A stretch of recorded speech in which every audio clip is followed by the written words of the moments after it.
Hola con todos, es una alegría para mí estar en tu casa el día de hoy. Como siempre empezamos cada reunión hablando bendición, porque la palabra de Dios dice que en el poder de la lengua se encuentran la vida y la muerte. Dice la Escritura también que tenemos que hablar palabras de gracia y favor a aquellas personas que nos rodean. Y esas palabras, dice también la Escritura, que encienden fe en las personas. Así que por eso empezamos declarando esta bendición todos los días. En el nombre de Jesús, el Señor bendiga tu vida, tu familia, tu descendencia. El bien y la misericordia de Dios te acompañarán todos los días de tu vida. Todos tus sueños y tus anhelos serán hechos realidad y todo lo que emprendas será prosperado, porque nada hay imposible para Dios. Durante este tiempo de pandemia hemos visto muchos milagros de Dios. Dios ha operado sobrenaturalmente de formas que no esperamos ver y creemos que esto va a aumentar mucho más. Yo creo que es tiempo de creer por más sanidades, por más libertad, por más restauración, por más fuerzas nuevas, por más juventud, por más gracia y favor de Dios sobre nuestras vidas y que eso vaya aumentando en nuestras vidas. Es tan importante que tú conserves tu fe, que tú la atesores porque es lo que se conecta con la gracia de Dios y lo que hace es detonar esos milagros y favor de Dios sobre nuestras vidas. Yo quiero que tú entiendas esto. No siempre las personas a tu alrededor van a creer junto contigo. Tampoco esperes que las personas entiendan tu fe, porque es algo que tú estás conectando con Dios. Es un momento especial. Y la Biblia nos habla de una historia de Jairo y lo que pasó con su hija. Mira lo que dice la Escritura. En Marcos capítulo 5, versículo 36. Pero Jesús, luego que oyó lo que se decía, dijo al principal de la sinagoga: no temas, cree solamente. Y no permitió que le siguiese nadie sino Pedro, Jacobo y Juan, hermano de Jacobo. Y vino a casa del principal de la sinagoga y vio el alboroto a los que lloraban y lamentaban mucho. Y entrando les dijo: ¿por qué alborotáis y lloráis? La niña no está muerta, sino duerme. Y se burlaban de él. Mas él, echando fuera a todos, tomó al padre y a la madre de la niña y a los que estaban con él y entró donde estaba la niña. Algo impresionante con respecto a este pasaje de Jairo es que Jesús va, aparentemente se demora para llegar donde estaba la niña, pero llega ahí con Jairo y la gente estaba llorando, la gente estaba haciendo duelo. Y de pronto lo que ocurre es que las personas que estaban llorando escuchan a Jesús decir que no estaba muerta la niña, sino solamente que estaba durmiendo. Y los que estaban ahí se comenzaron a burlar de Jesús, a lo que había dicho. Entonces Jesús toma una decisión muy importante. Él hace que toda la gente que estaba allí saliera, los echó a todos, ¿ok? Y no echó a la gente en sí, echó esas voces negativas, esas voces de duda, de derrota que estaban comenzando a afectar el corazón de los papás de la niña y que no iban a permitir que el milagro ocurriese en sus vidas. Entonces es muy importante porque Jesús siempre cuidaba los ambientes de fe en las personas. Siempre estaba pendiente de que la gente pudiese recibir los milagros de Dios. Él sabía que la gente tenía que creer porque la fe engancha a la gracia que viene de Dios para poder recibir los milagros que nosotros queremos. Y le dijo Jesús le dijo a Jairo: cree, no temas, no tengas miedo, confía en lo que voy a hacer, estate seguro de lo que voy a hacer. Y el milagro se produjo. Lo interesante es que también llevó a Pedro, Jacobo y a Juan a acompañarlo a él, que era su círculo íntimo, ¿ok?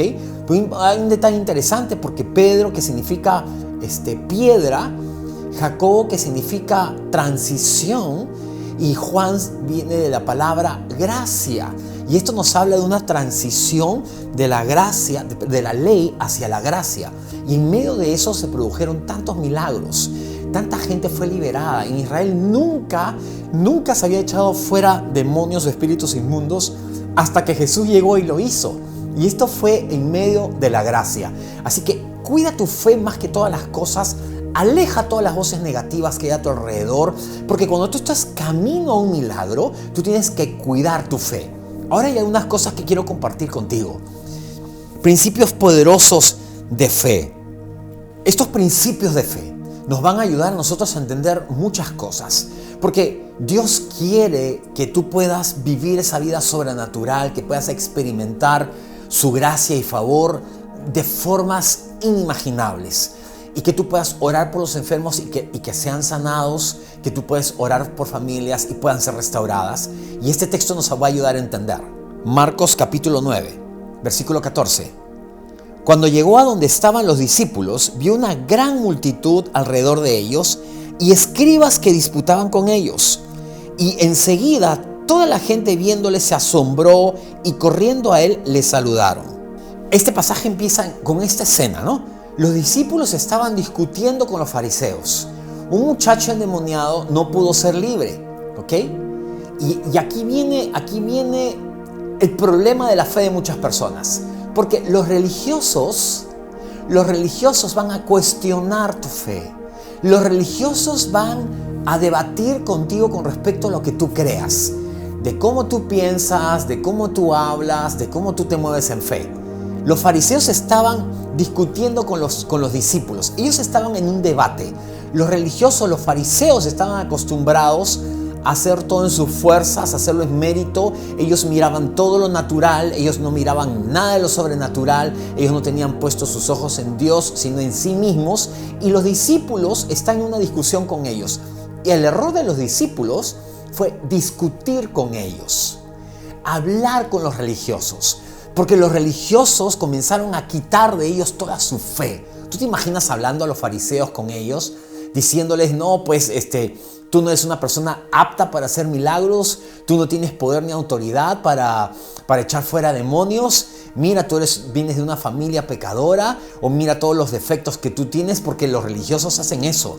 Comienzan, porque operan en la ley, comienzan a hacer que tú te veas a ti mismo, tus límites, incapacidades, defectos, errores y todo lo demás. Y a veces pueden inclusive usar tu pasado en contra tuya. ¿Para qué? Para quitar tu fe, para que mengue, para que no llegues al milagro. Los discípulos cometieron el error de conversar, o mejor dicho, quedarse a discutir con los fariseos. Había un muchacho ahí endemoniado y ellos se concentraron en los fariseos. Los religiosos te hacen perder tiempo. Los religiosos no te permiten creer por cosas más grandes. Los religiosos que tienen límites en sus vidas propias también van a limitar tu vida con las cosas que van a decir. Porque la Escritura dice que los fariseos habían acomodado toda la ley para que de tal manera que la gente no pudiese entrar, para que la gente no pudiese ser salva. Solamente ellos podían, solamente ellos eran los correctos, los que hacían bien las cosas. Ellos nunca se equivocaban, nunca pedían perdón, nunca decían absolutamente nada, pero sí acusaban a Jesús. Y en una oportunidad dijeron de que Jesús era un hombre pecador, de que Jesús era un hombre que no estaba preparado y que por Beelzebú echaba fuera demonios. Y ahora los discípulos están discutiendo con ellos. Seguro que los fariseos estaban usando todas estas armas para desautorizarlos, para quitarles su fe, para robarles el milagro de la libertad de este muchacho. Y aquí empieza la escena, porque ellos no pudieron echar fuera a este demonio. La Escritura no es clara de las razones por las cuales. Jesús les dice más adelante que ellos no habían creído, ¿no? Pero la pregunta es, ¿por qué no creyeron? ¿Por qué su fe fue bloqueada? Y la respuesta está que la escena completa inicia en esta discusión con los fariseos. Los religiosos, los fariseos, van a bloquear tu fe. No tienen sus ojos puestos en Jesús, sino en los límites, en tu humanidad, en tu falta de recursos y en todo lo demás. Van a hacer que tú pises la tierra en lugar de pisar el cielo. Eso es lo que hace un religioso. Esta discusión fue algo que no debió ocurrir. Los discípulos cometieron un grave error al discutir con los fariseos. Debieron pasar de ellos y simplemente seguir adelante para que el milagro se produjese. Yo quiero que tú puedas aprender algo el día de hoy, y algo que yo hago siempre. Todas las palabras religiosas que alguien me pueda decir, todas aquellas palabras que quieran bloquear mi fe, que sean contrarias a lo que Dios me ha dicho, a las promesas de Dios, simplemente que pasen de largo. No me detengo en ello, no me detengo en eso, no presto atención a eso, sino me enfoco en la fe. me enfoco en lo que Dios va a hacer y trato de influenciar a mi entorno para que puedan creer junto conmigo. Y esto implica cambiar de lenguaje y de forma de hablar, porque tú no puedes pretender que venga un milagro y seguir hablando en derrota. O sea, es imposible que tú pienses que una persona pueda ser sanada y tú sigas hablando de enfermedad. No puedes esperar un milagro haciendo eso. No puedes esperar tú que exista un milagro en tu familia y seguir hablando mal de tu familia, hablando maldición. No va a ocurrir ningún milagro, porque el ambiente de fe implica que tú creas en tu interior con tu corazón, que tú hables con tu boca en fe, que tú hables y declares la palabra sobre la situación, las promesas sobre lo que está ocurriendo, que tú pienses en fe, que tú avances en fe. Eso requiere. Y los religiosos lo que hacen es bloquear todo eso. Se acercan para que tú no puedas creerle a Dios y no puedas mirar a Jesús. Este es algo característico de los religiosos, de los fariseos, que no miran a Jesús, sino miran las circunstancias. Igual que Pedro puso sus ojos en las olas y comenzó a hundirse. Los fariseos van a hacer que tú mires las olas donde estás caminando. Porque Jesús te dice, ven, tú comienzas a caminar sobre la palabra que Jesús ha dado y luego ellos van a hacer que tú pongas tus ojos en esas olas para que tú te hundas. Me dirás, pastor, ¿pero por qué ellos hacen eso? Porque es la naturaleza del religioso. Los fariseos eran asesinos de la fe. Los fariseos y los religiosos matan la fe de la gente. Lo dejan bloqueados completamente y hacen que la gente viva triste, miserable y que no puedan recibir nada de la gracia y el favor de Dios. Pero Jesús entra en escena. Mira lo que dice la Escritura. Verso 16. Él les preguntó, ¿qué disputáis con ellos?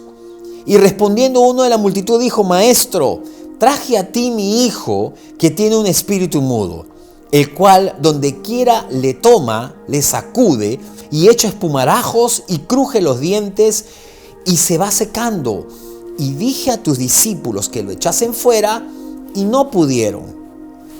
Fíjate, Jesús aparece en escena y les dice, a mí me parece más una pregunta retórica, porque Jesús no espera que ellos respondan de por qué estaban discutiendo con los fariseos, porque Jesús dice, ¿qué hacen discutiendo con ellos? No era una pregunta para que ellos le dijesen, bueno, estamos discutiendo. Era una pregunta retórica. O sea, Jesús le está diciendo, ¿qué hacen ustedes perdiendo el tiempo al discutir con ellos? ¿Qué hacen ustedes al discutir con ellos? ¿Qué? Están perdiendo el tiempo. No pierdas el tiempo escuchando palabras religiosas que van a opacar tu fe. Y en medio de todo esto, comienza a mencionar, las personas comienzan a mencionar que este muchacho estaba en opresión, que estaba siendo hostilizado por estos espíritus y que querían secarlo, o sea, querían matarlo, ¿ok? Porque la Escritura dice que Satanás viene para robar, matar y destruir. Eso es lo que dice la Escritura. Querían matar a este muchacho. Entonces Jesús les dice a ellos, ¿qué hacen peleando? ¿Qué hacen perdiendo el tiempo? Enfócate. Mira, creerle a Dios significa caminar sobre lo que Dios te ha dicho. Y no tienes que explicar tu fe a las personas. No tienes que tratar de argumentarla del por qué sí o por qué no.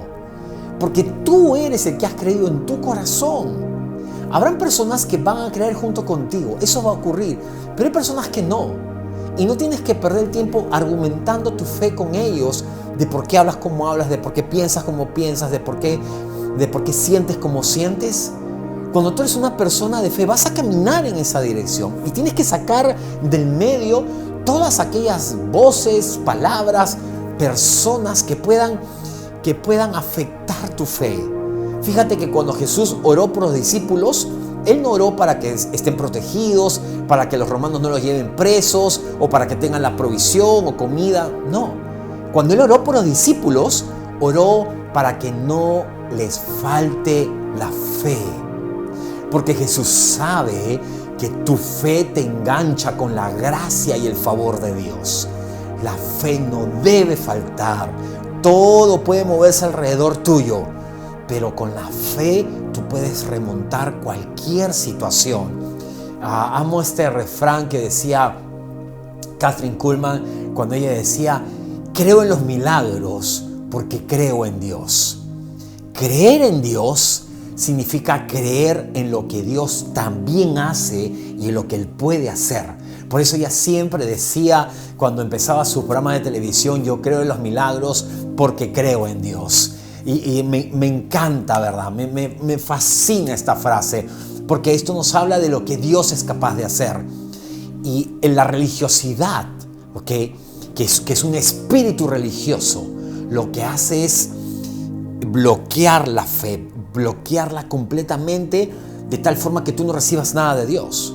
Y como este muchacho, te seques, tengas una vida espiritual completamente natural, para que sufras todo, para que no puedas disfrutar de los beneficios de Dios, porque en un momento de batalla, en un momento de dificultad, lo que tú necesitas son fuerzas nuevas de parte de Dios, que el Espíritu Santo llene tu vida, renueve tu mente, te dé un nuevo ánimo para seguir adelante. Pero cuando estos espíritus religiosos usan gente para afectar tu fe, todos esos recursos de fuerzas nuevas, de juventud renovada, de sabiduría, conocimiento, de unción, todo eso se bloquea porque lo recibes por fe. Por eso es tan importante que tú la cuides y que no seas afectado ni siquiera por tu entorno más cercano, de tal forma que tú no creas. Tienes que creer. Mira, algo importante que tenemos que saber: cuando la gracia está presente, hay algo importante cuando la gracia y el favor está en un lugar, ¿ok? Jesús estaba allí. Jesús ya estaba allí. Por eso era tan fácil recibir los milagros de Dios. Simplemente tenían que creer. Jesús mismo personifica la gracia y el favor de Dios. Dice la Escritura más adelante, verso 19. Y respondiendo él les dijo: oh generación incrédula, ¿hasta cuándo he de estar con vosotros? ¿Hasta cuándo se he de soportar? Traédmelo. Y se lo trajeron. Y cuando el espíritu vio a Jesús, sacudió con violencia al muchacho, quien cayendo en tierra se revolcaba echando espumarajos. Jesús les dijo: generación incrédula, perversa, ¿no? Esta generación donde Jesús había llegado era una generación que había sido enseñada, criada bajo la ley, bajo la tradición de los fariseos, bajo la enseñanza de ellos. Todos habían sido afectados por la ley. Por eso era tan sencillo para los no judíos recibir milagros de parte de Dios, porque ellos no habían sido formados bajo la ley de Moisés. Por eso recibían con más facilidad los milagros de Dios. Ahora Jesús les dice: generación incrédula, ¿hasta cuándo los voy a tolerar? ¿Por qué no creen simplemente? ¿Por qué no creen que yo lo puedo hacer?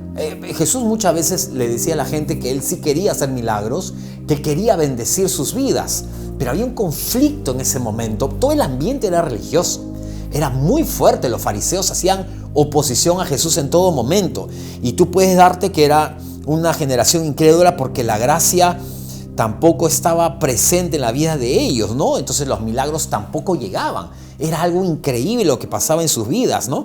Entonces, ¿por qué Dios hace milagros? ¿Por qué Dios hace cosas extraordinarias en la gente? No porque las personas hagan méritos y han enseñado tan mal durante tanto tiempo, porque hay libros inclusive que te dicen las 3 cosas que tienes que hacer para recibir un milagro de Dios, las 7 escaleras para recibir la respuesta de Dios, 5 pasos para llegar a la presencia de Dios y cosas por el estilo, que lo que hacen es ponen toda una carga sobre ti. Y Dios no sana así. Dios sana por gracia. Estaba escuchando el testimonio de un pastor hace muchos años atrás. Recordaba que estaba hablando sobre servicios de sanidad. Y contaba que estaba en un servicio y bueno, que mucha gente era sanada, ¿no? Gente que creía, pero de pronto había una persona que había estado ahí y que bueno, estaba esperando un milagro de Dios, que oraba mucho y no había sido sanada. Y de pronto dentro de la multitud, un ateo había sido sanado. Y él decía: ¿cómo un ateo puede haber sido sanado? Y el hombre decía, bueno, yo sigo sin creer en Dios, a pesar de que había recibido el milagro de Dios. Él decía, yo sigo sin creer en Dios. Y él se rompía la cabeza tratando de entender cómo esto era posible. Porque su cabeza era todavía de que, claro, tenías que cumplir ciertos requisitos para recibir un milagro de Dios o sanidad o cosas por el estilo. Pero ese día, el Espíritu Santo le habló con claridad a su corazón y le dijo que las cosas que Dios hacía eran por gracia. Y él tuvo que entender este principio. No era por méritos. Aún este ateo pudo recibir un milagro de parte de Dios porque él no tenía ningún mérito, él no calificaba para nada, sino que Dios decidió hacer un milagro en su vida. Claro, las personas quieren respuestas, ¿no? Pero ¿por qué a él y a la otra persona no? A las personas les encanta tratar de encontrar respuestas para todo. Y a veces simplemente no hay que encontrar respuestas. Hay muchas cosas que no tendrán respuestas. Lo que nos toca y lo que Dios quiere es que le creamos a Él. No que lo interroguemos a Dios sobre lo que Él hace o Él no hace. Y todo es por gracia y todo se maneja por gracia. Entonces la Escritura dice que vio a Jesús, ¿no? Este espíritu inmundo dice que vio a Jesús. Y aquí hay algo importante, ¿no? Que los demonios se mueven con mucha facilidad en un ambiente religioso. Mucho. Porque la religiosidad quita lo sobrenatural, quita el fluir del poder del Espíritu Santo. Lo quita por completo. Entonces los demonios se mueven con facilidad dentro del ámbito de la ley, de las obras, de tus capacidades, de tu esfuerzo. Allí se puede mover Satanás. ¿Por qué? Porque él comienza a luchar contra tus méritos, contra lo que tú haces. Está ahí mano a mano caminando. Pero cuando es por la gracia de Dios, él queda knockout. Satanás no puede hacer nada cuando tú estás recibiendo de la gracia de Dios, porque él no puede evitarlo. Porque es algo que Dios decide hacer. Quiero que entiendas esto. Porque cuando tú lo haces en tus méritos y dices, por ejemplo, no, es que yo tengo que, si yo ayuno 3 días, entonces voy a conseguir esto. No, porque aún el ayuno y la oración misma se pueden convertir en obras cuando crees tú que son méritos para recibir algo de Dios. Te sales del ámbito de la gracia y Satanás ahí sí puede influenciar. Entonces no me muevo de ese ámbito de fe porque Dios se mueve en ese ambiente por gracia y por medio de la fe que llega a ti. Entonces la Escritura dice que Jesús llegó al lugar y estos demonios. Cuando los fariseos están en plena discusión con los discípulos no pudieron echar fuera estos demonios, ¿ok? No los pudieron echar. Pero cuando estos demonios vieron a Jesús, ellos cayeron al suelo. No solamente porque era el Hijo de Dios, porque sabían quién era por su autoridad, sino porque caían al suelo también como una señal de derrota. Porque cuando Jesús, que personifica la gracia y el favor de Dios, entraba en acción, ellos no tenían nada que hacer. Porque ellos no pueden ir contra la voluntad de Dios. O sea, cuando Dios decide hacer algo, ellos no pueden frenar a Dios. No pueden frenar a Dios. Te podrán frenar a ti, pero no pueden frenar a Dios. Por eso es tan importante que en nuestras vidas sea Dios quien se mueva, sea Él que opere, que no busquemos que el Espíritu Santo se mueva con nosotros y obre a nuestro favor, sino más bien que nosotros nos movamos con el Espíritu Santo y junto con Él y a su favor, que sea Él quien dirija nuestras vidas.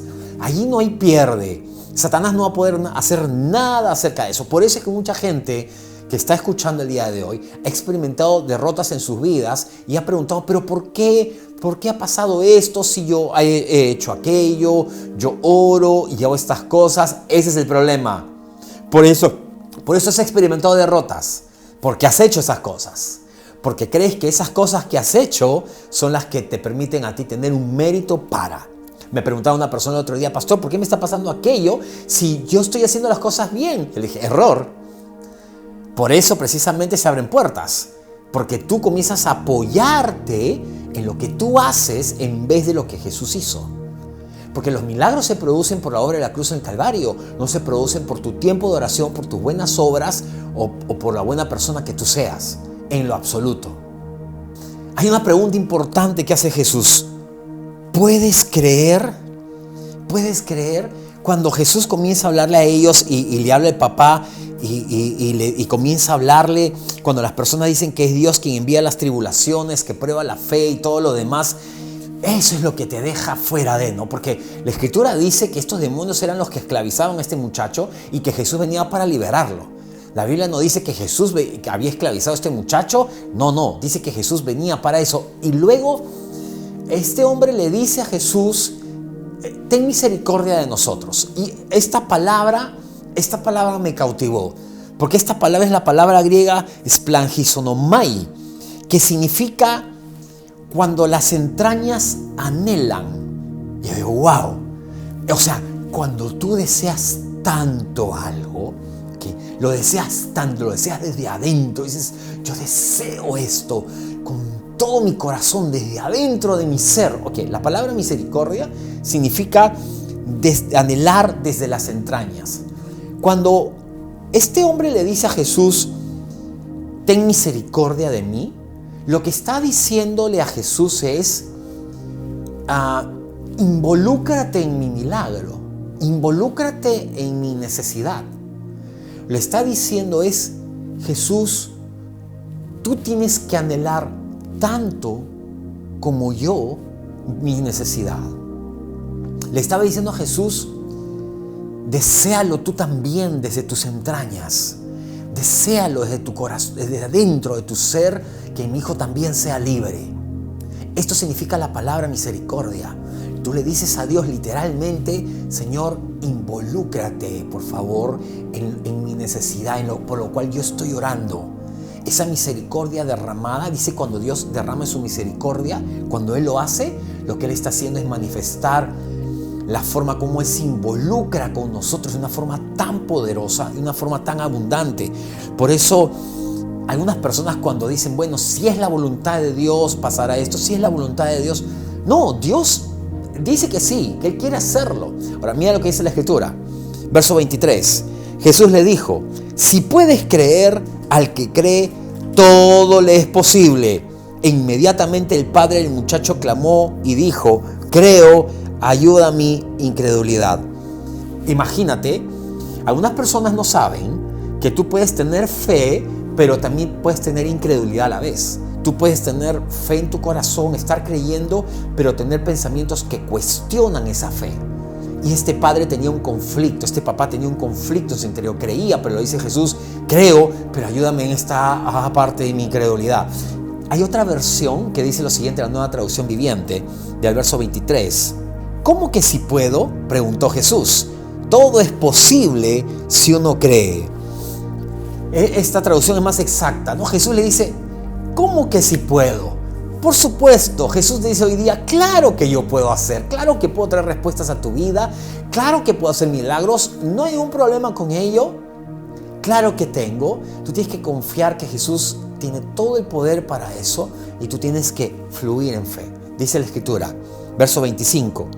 Y cuando Jesús vio que la multitud se agolpaba, reprendió al espíritu inmundo diciéndole: espíritu mudo y sordo, yo te mando, sal de él y no entres más en él. Entonces el espíritu, clamando y sacudiéndole con violencia, salió y él quedó como muerto, de modo que muchos decían: está muerto. Pero Jesús, tomándole la mano, lo enderezó y lo levantó. Este era el milagro. Jesús, que es la misma gracia de Dios, vino para dejar libre a este muchacho, para levantarlo de donde estaba caído. Siempre vas a ver tú a Jesús levantando a la gente, no hundiéndola, no hablándole de duda, no infringiendo temor en sus corazones. ¿No ves a Jesús nunca teniendo un lenguaje que esté fuera de los ámbitos de la fe? Jesús nunca dijo: no lo puedo. Jesús no le dijo eso. Es más, le dijo a este hombre, le dijo: al que cree, todo le es posible. Cree. Jesús mismo invitaba a las personas a poder creer en lo que Él iba a hacer. No los desanimaba, al contrario, los alentaba por más milagros, por más sanidades, por más prodigios. Esa fue una enseñanza de todo el tiempo del ministerio de Jesús con sus discípulos, enseñarles a creer y a moverse dentro de la gracia y el favor de Dios. no vino para enseñarles acerca de lo que ellos eran, vino para enseñarles acerca de lo que Él era y de lo que Él iba a hacer. Por eso hizo todo esto Jesús. Yo quiero terminar este tiempo. Quizá tú nunca le has pedido a Jesús que entre en tu corazón. Yo quiero invitarte el día de hoy a que puedas hacer una oración junto conmigo. Yo quiero que cierres tus ojos y le puedas decir: Señor Jesús, gracias por amarme y morir por mí en la cruz. Tu preciosa sangre me lava y me limpia de cada pecado. Eres mi Señor y mi Salvador ahora y para siempre. Yo creo que resucitaste de la muerte y que estás vivo hoy. Debido a tu obra terminada en la cruz, ahora soy un amado hijo de Dios y el cielo es mi hogar. Gracias por darme vida eterna y llenar mi corazón con tu paz y tu gozo. Amén. Si has hecho esta oración, déjame decirte que eres un hijo de Dios. Queremos saber de ti, queremos ayudarte. Escríbenos a las direcciones de nuestras redes sociales. Haznos saber la decisión que has hecho y queremos ayudarte y guiarte durante este tiempo. Y a ti que has escuchado este mensaje, cuida tu fe. Sigue creyendo por tus milagros. No permites que ningún religioso te afecte, que ninguna palabra de religiosidad coma tu fe, la debilite. No lo permitas. Es el mayor capital que Dios te ha dado, porque Él está listo para hacer milagros en tu vida. Como decía Kathryn Kuhlman, y lo vuelvo a repetir, creo en los milagros porque creo en Dios. Y como siempre lo hacemos en cada reunión al terminar, siempre lo decimos, nuestros mejores días están por venir. Si has sido bendecido por esta palabra, quiero pedirte que lo compartas a otras personas, nos des tu like y así poder seguir avanzando con el mensaje que Dios ha puesto en nuestras vidas. Comenta en la parte de abajo y haznos saber cómo Dios ha bendecido tu vida a través de esta palabra.